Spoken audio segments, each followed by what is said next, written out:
Hai chào anh em vào chèo nước mình là tờ lúa S8 rất vui lâu lắm rồi mới quay trở lại các bạn server Đài Loan server số 165 ở Hà Cai. Trong video clip ngày hôm nay mình sẽ review với các bạn thực chiến trong đấu trường bộ kỹ năng của Angel thập tứ. Đây là vị trí mới ra mắt, vị trí đả mới nhất ở bên server quốc tế. Ở bên server Nhật bên server Đài Loan thì nó cũng vẫn khá là mới các bạn ạ, nó còn ra mắt trước cả Mary, nó ra trước cả mắt là con Mary từ chất 15 này, ra mắt trước cả con hạt nhân Inis 02UM, ra trước cả Omega Diamond vân vân ở với mây. Nhìn chung thì Angel là một con cực kỳ mới mẻ và ở server Đài Loan cũng được mọi người đánh giá rất cao. Khi nâng lên tầng đục môn thì Angel sẽ có thêm cái khả năng đó là tung tuyệt kỹ 2 lần bất chấp việc không cầm hồn lực làm bão tổ. Ở trong hạc này thì đang cầm một rừng 5 loại mới các bạn ạ. Đây là hồn khô héo, còn hồn 5 loại mới mình chưa rõ là gì. Tuy nhiên thì không để video của nó bị xa đà vào hồn lực 5 thì mình chưa xét tới cái này nhá. Các hồn lực còn lại bao gồm sói 3 sao, cừu 2 sao, khô héo tận 4 sao. Các bạn để ý rằng bạn ấy còn không sử dụng hồn lực 5 bão tố 5 sao. Các bạn thấy rằng bão tố có vẻ như sau này sẽ không còn là hồn lực 5 được ưu tiên nữa, đúng không? Ok. Còn đây là Angel, là người tầng cuối cùng là tầng lục môn. Ngoài việc đó là có khả năng tung tuyệt kỹ 2 lần liên tiếp bất chấp không cầm hồn lực làm bão tổ các bạn nhé, thì Angel có khả năng thêm một cái nữa đó là tăng số lần miễn trí tử.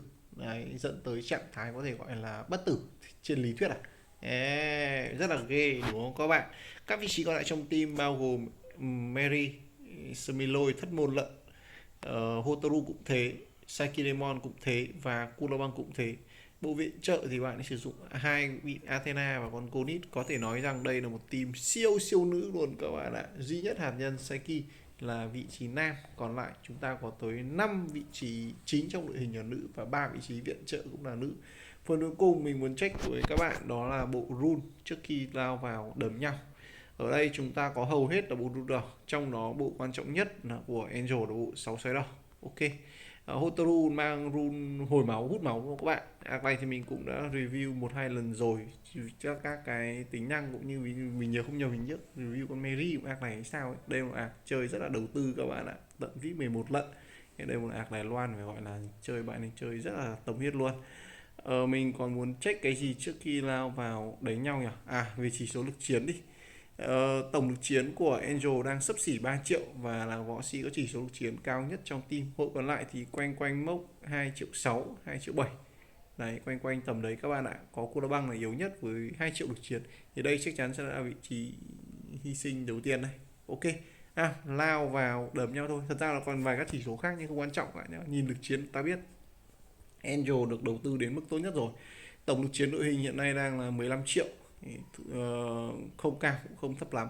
Mình sẽ lựa chọn đánh nhau với một số bạn nào đấy có cái võ sĩ nó tương đồng nhá, và cũng gần gần xuất hiện server Việt Nam. Một bạn có hình con Omega Diamond bên ngoài, còn bên trong thì mình nhìn thấy có Elizabeth rồi. Hiện nay Elizabeth ở server quốc tế đã được nâng đến tầng tứ môn nhưng nó đang bị lỗi do phiên bản cập nhật chưa tương thích, thành ra là chưa dùng được. Rồi, trông rất đẹp mắt với Inis 02UM có skin Elizabeth, các bạn nhìn thấy khiên siêu dày luôn. Feta là người Hermi. Kurobang vẫn phát huy tốt vai trò của nó nếu như mà Hermi cho chặt Omega Diamond luôn. Ở bên Feta thì thua đối phương ở vị trí hạt nhân.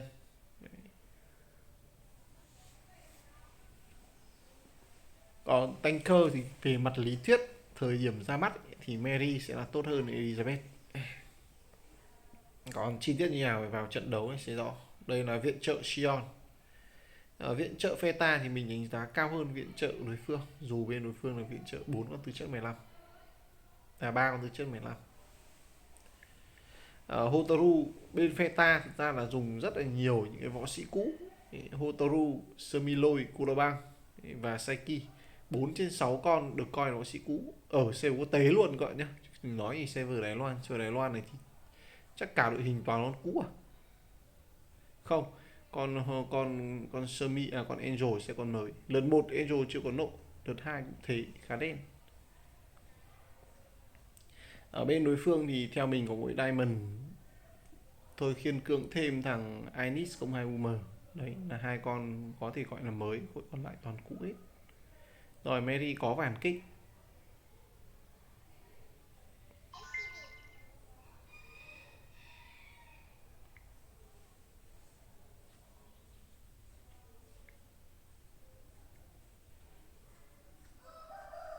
Ây giời. Rồi các bạn nhìn thấy tung thêm từ cái một lần nữa, mình nhìn không nhầm là 20 triệu sát thương. Lần này là tận 80 triệu sát thương các bạn ạ. Kinh dị đúng không? Còn Angel nó đam to vãi cả trưởng luôn. Tất nhiên là lấy được một mạng của mấy một lần biến hình chứ. Hai là chứ, một lần biến hình của Sumi và một lần biến hình của con kia là con Choi. Choi là bị dính hiệu ứng hoa hồng. Con Angel cũng có một cái hiệu ứng, nhưng có lẽ hơi khó nhìn hơn là có đè lên nhau.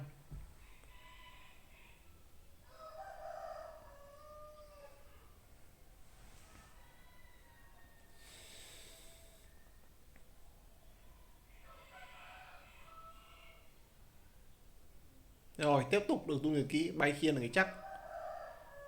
Tổng sát thương hơn 10 triệu hơi ít. Đây lần 2 này. Rồi 71 triệu à? Hay là 7 triệu? Mình nghĩ 71 triệu. Omega Diamond vừa có một pha phản công khá hay.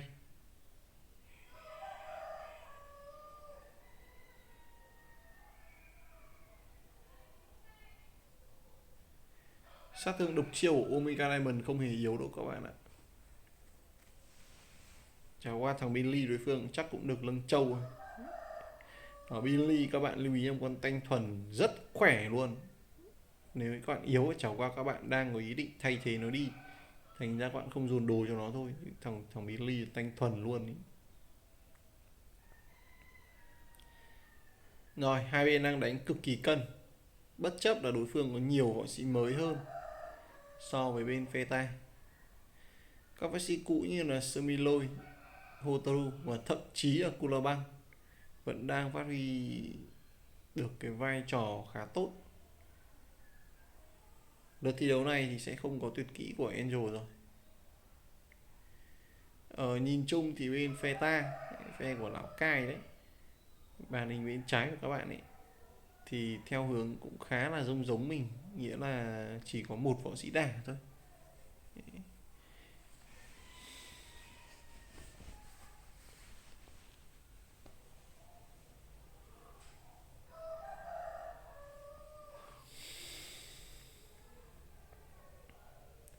Team mình mà bỏ đi thằng Diamond thay thế bằng Mary là giống hết team của lão cai này đấy, thể không khác một tí gì luôn. Semiloi vừa mất một lần biến hình. Rồi 29 triệu sát thương. Phát thứ hai thì sao? Bay khiên. Phát thứ ba luôn à? Hơi hơi phí nhở. Dính hiệu ứng tê liệt. Có lẽ là tại rune phản ám. Bên server Đài Loan là bên server đầu tiên triển khai cái hồn lực 5 chiến đấu, hay còn gọi là fire shout ấy. Hồn lực 5 này không khác gì một cái skill cho võ sĩ.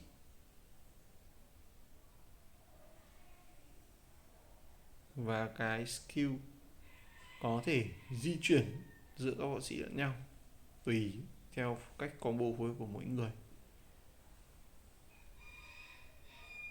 Rồi Angel không biết mất mấy lần vị trí tử rồi, nhưng cứ tiêu hết 10 tầng à? Hay là 7 tầng nhỉ? 10 tầng. Trên đầu nó có chữ V mấy tầng nữa nhỉ? Đây là nó sẽ được cộng thêm một lần vị trí tử. Tối đa thì hết lượt 20 được cộng thêm 8 tầng nữa. Tối đa các bạn nhé. Và rất là dễ đạt được tối đa. Vì con Angel này nó đã được nâng đến tầng lục môn rồi. Nội tại nó ngon rồi. Kích hoạt full tầng nó dễ. Đối phương mà đánh càng nhiều thì nó sẽ càng hồi nhanh những cái tầng đấy. Còn tất nhiên không đánh thì nó không mất máu, chả cần dùng đến vị trí tử.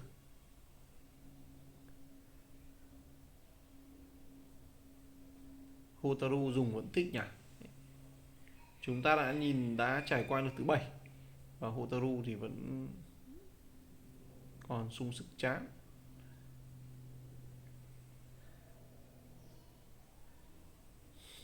Elizabeth cũng là một con phản đòn rất là ghê, phản kích rất là ghê luôn. Rồi, không sát thương không sao cả. Bay khiên này, 27 triệu sát thương. Đây là viện trợ Athena đã được tham chiến.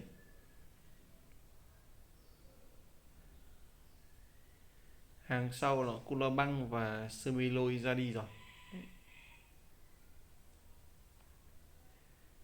Semiloi ở đây hiện nay thì mình thấy ngay cả siêu quốc tế luôn nhé, là võ sĩ đáng bị nhiều top server có âm mưu thay thế nhất, thay thế bằng Inis 02 UM, Elizabeth hay là thậm chí là Omega Diamond hay gì đấy vân vân. Sức sát thương của nó không còn được ấn tượng như ngày xưa nữa các bạn ạ. Rồi, đây là Omega Diamond đánh bật vị trí tử của của Angel.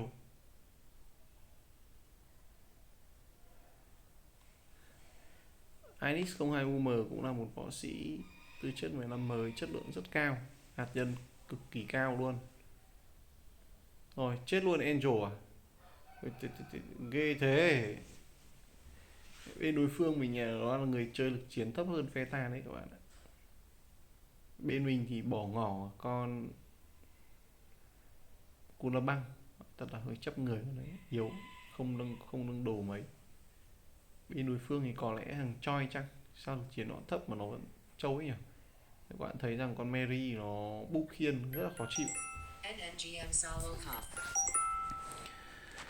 Để đạt đến trạng thái đó là trạng thái tiêu diệt đối phương thì đầu tiên phải vượt qua khiên của Ellie đã. Và mình tin là Ellie cũng được full tầng. Rồi, khó chịu nhỉ? Họ có chơi thấy phòng thủ tốt hơn hẳn các bạn ạ. Billy có khiên, Ellie có khiên, và tất nhiên Ellie còn búp cho đồng minh nhé. Thành ra trong team lúc nào họ cũng có tầm 3 cái khiên, phá mệt nghỉ luôn. Ok, và mình sẽ chọn đấu một người chơi khác nhé. Cứng vai. Refresh lại đây. Đây là không. Rồi, chúng ta đấu nhầm nhau bạn này đi. Tay này còn lắm, cũng có lắm con tanh, nhưng mà có điều thì nó là con tanh dễ chơi hơn, đó là thằng Yasuo Thổ.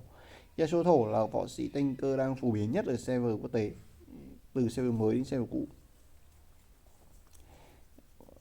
Đây cũng là một ạc mình nghĩ rằng hiếm hoi ở trong top còn dùng Yasuo. Bên đội bạn có 3 vị trí phòng thủ nổi trội, đó là Seki, không, thằng Seki không nổi trội, đó là Yasuo, Elizabeth và con hạt nhân Inis 02 UM. Con này siêu nhây luôn các bạn ạ. Thật ra mình nhớ không nhầm nó là Hiki, nhưng mà nó còn trâu hơn cả một con tanh, nhưng người ta toàn để nó hàng trước thôi. Để chúng ta cùng xem Angel Peta sẽ lục bôn sẽ có sức công phá như nào nhé.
Trước cái lượt thứ 3 thì lượng sát thương của các võ sĩ thường là không có sự bùng nổ, trừ những cái con chắc chắn chí mạng như mà chít hỏa, nhưng nó chỉ bùng nổ mỗi lượt đấy sau đấy thôi, còn thông thường sẽ phải là từ lượt 3 trở đi.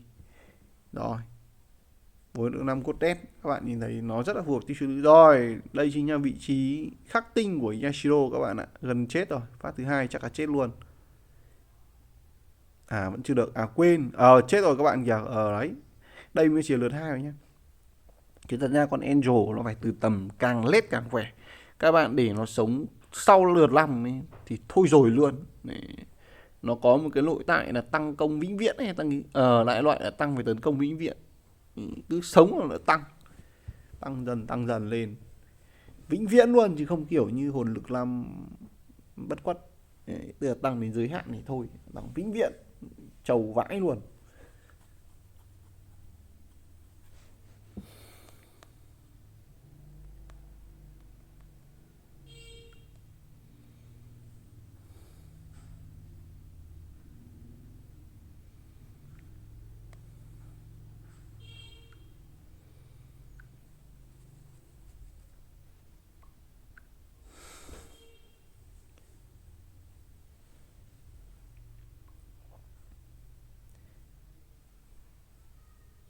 Đội bạn là dùng viện trợ Cula Băng, khống chế cũng ghê đúng không?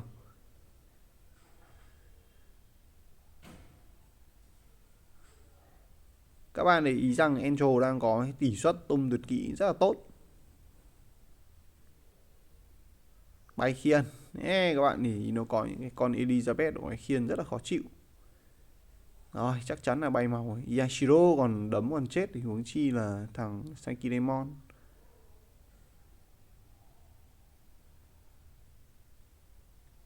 Độc chiêu của Angel cũng không yếu đâu.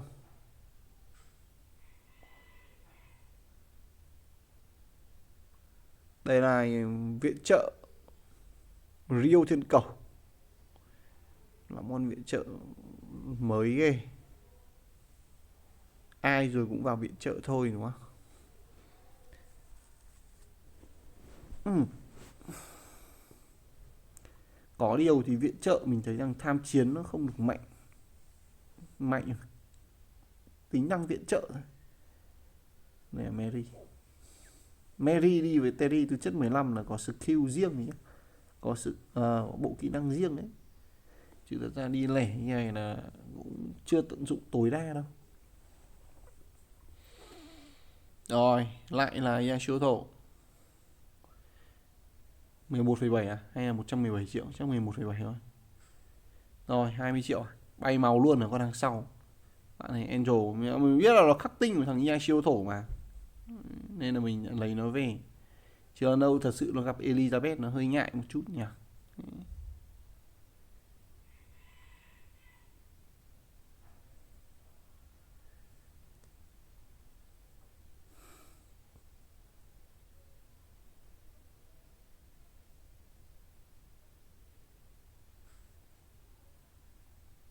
Rồi, Cula Băng bị đấm chết là điều dễ hiểu thôi, sống đến lượt 5 là quá là kỳ vọng. Mình cũng quên sứ mất bộ kỹ năng của con Mary rồi, hình như nó không có uy hiếp đâu, nên là đồng minh bị đấm vào như đến tọi, thân ai người lo đấy.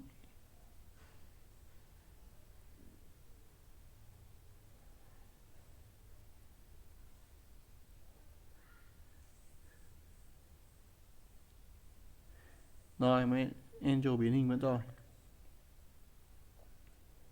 Ê, các bạn trên sân rất nhiều khiên luôn, đấm bay hết những cái khiên này rất là tốn tuyệt kỹ.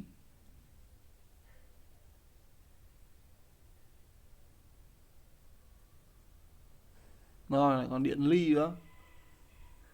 Rồi, rất khó chịu đúng không các bạn? Nhìn chung thì con Sumiloi trận đấu này vẫn tỏa sáng được, chứ nó không phế Sumiloi đối phương các bạn.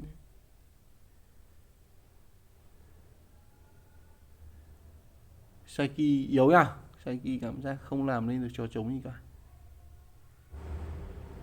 Đúng là ai cũng có thời ấy. Rồi, nó đây là viện trợ Kudabang. Băng thành công luôn. Quá khó chịu đối bạn chơi viện trợ. Con Kudabang viện trợ hay đấy. Đây là viện trợ Kudabang full đẳng các bạn ạ. Còn nếu mà chưa full đẳng thì nó cũng không ghê gớm như vậy đâu. Rồi. Đây là Konit, cũng rất quen thuộc thôi. Bay màu Hotaru rồi. Mỗi mình hứng chịu sát thương từ nãy đến giờ. Đây là viện trợ Keniko rồi, một pha giải quyết viện trợ hay, 38 triệu sát thương các bạn ạ. Có điều thì các bạn để ý rằng nó vẫn bị những cái con như phản kích nó khắc chế. Có vẻ như không có một võ sĩ có tính năng uy hiếp trong team, khiến cho việc tung tuyệt kỹ 2 lần của Angel gặp rất nhiều hạn chế. Và mình cho rằng đấy sẽ là một trong những nguyên nhân lớn khiến cho Angel trận này chưa phát huy được sức mạnh. Nói gì thì nói, cần có một võ sĩ uy hiếp ở trong team thì anh sẽ không lo hội phản kích. Rất nhiều con hiện nay đã có tính năng phản kích. Thật ra thì tính năng cái nội tại uy hiếp ấy, mình thấy rằng trên người thằng Yashiro là có nhiều cái công dụng hơn cả. Chứ nội tại uy hiếp của Elizabeth nó cũng không được suốt trận đâu, không được xuyên suốt trận đâu. Rồi, lại một trận nữa thua cuộc. Có lẽ rằng đây đang là cái vị trí top cứng của arc này rồi. Mình tin rằng những cú sát thương của Angel cũng đã phần nào thể hiện được sức mạnh của Angel khi lên đến tầng đục môn. Có điều thì sức mạnh này vẫn phải cần có đồng đội hỗ trợ thì nó mới lan tỏa bung ra được. Chứ còn không thì vẫn sẽ bị hội võ sĩ, kể cả những võ sĩ cũ như là Hotaru và Sumiloi, nó không cho thi đấu luôn. Rồi, một lần nữa. Còn võ sĩ mới nó có khiên thì bọn này chưa làm gì được này. Ok. Thôi, hẹn gặp lại các bạn trong các buổi livestream cũng như những video tiếp theo. Mình vào thì tự nhiên thấy của lão cai này thì mình quay này. Và còn nhiều cái lượt đấu trường thì mình quay thật ra cũng chưa xin phép các lão ấy đâu. Thì tiền trảm hậu tấu nhá. Toàn mấy anh em mà cũng thân thiết với nhau mà.